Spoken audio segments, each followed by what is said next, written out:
This is Caede, your guide. After passing through the Sakashitamon gate, you will come to a series of stone stairs. Let's go to Ieyasu's tomb at the top of the stairs. But let's take a look at the sleeping cat first. Along with the carving of the three monkeys, the sleeping cat is one of the most famous carving at Nikko Toshogu Shrine. It is a part of the corridor extending from the left and right side of the Yomeimon gate. It is a famous carving, but a small one, so be careful not to miss it.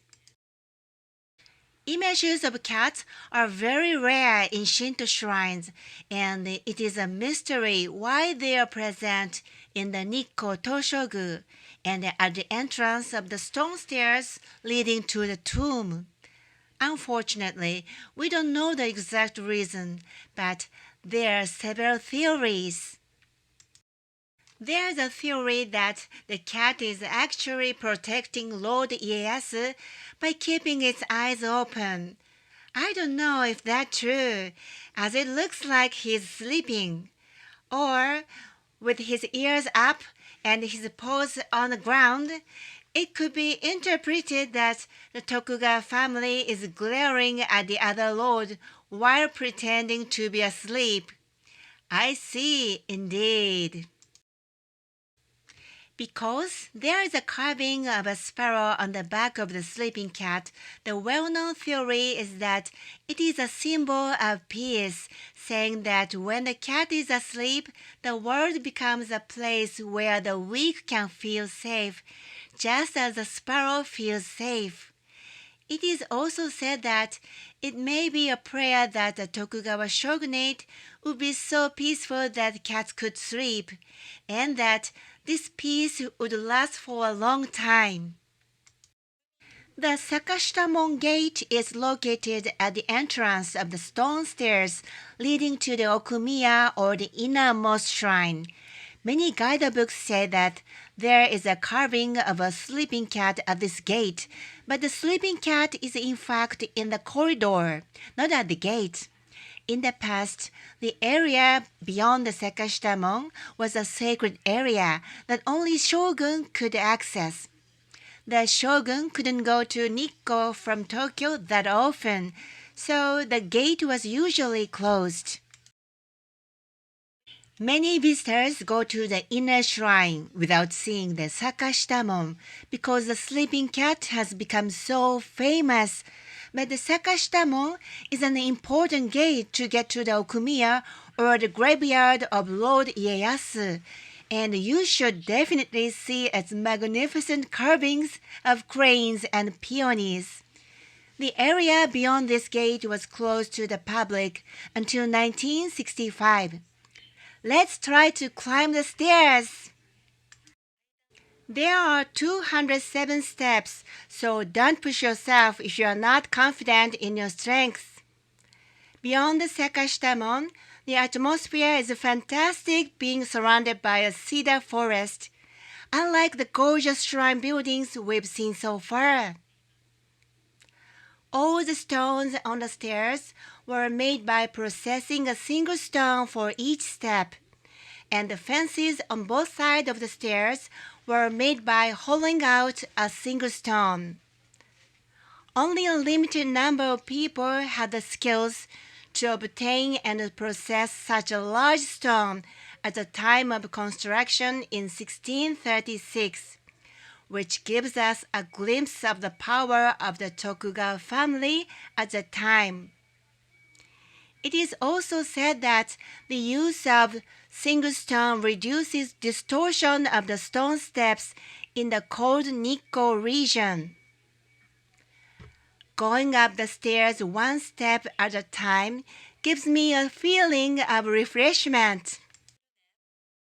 At the top of the stairs, you can see the innermost shrine, Okumiya, which consists of a copper torii gate, treasury, a hall of worship, a cast iron gate, and a pagoda.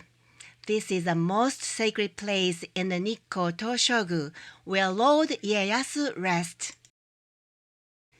Ieyasu died in 1616, and the Okumiya was built in accordance with his will that his remains should be moved to Nikko 1 year after his death.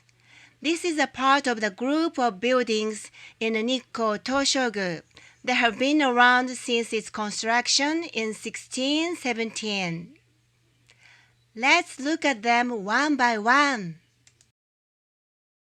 The first thing you'll see is the bronze torii gate. When it was first built, it was made of stone, but that one collapsed in an earthquake, and the 5th Tokugawa shogun Tsunayoshi donated the copper torii gate that we see today. Standing right next to the copper torii is the copper shrine treasury.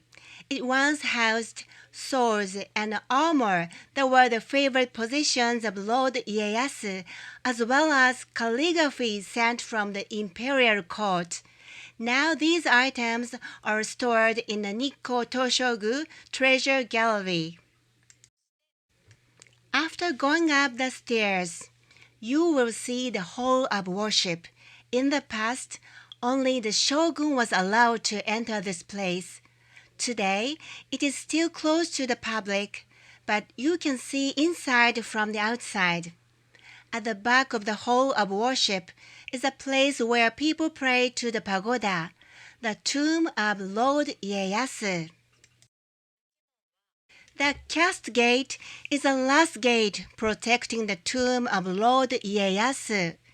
When it was first built, it was made of stone, but the current one is made of an alloy of gold, silver, and copper.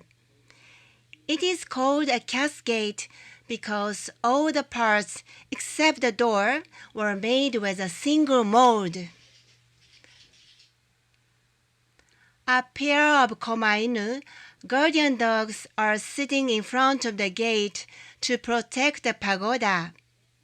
On both sides under the roof, there are carvings of a sacred beast called Shin, which resembles a dragon.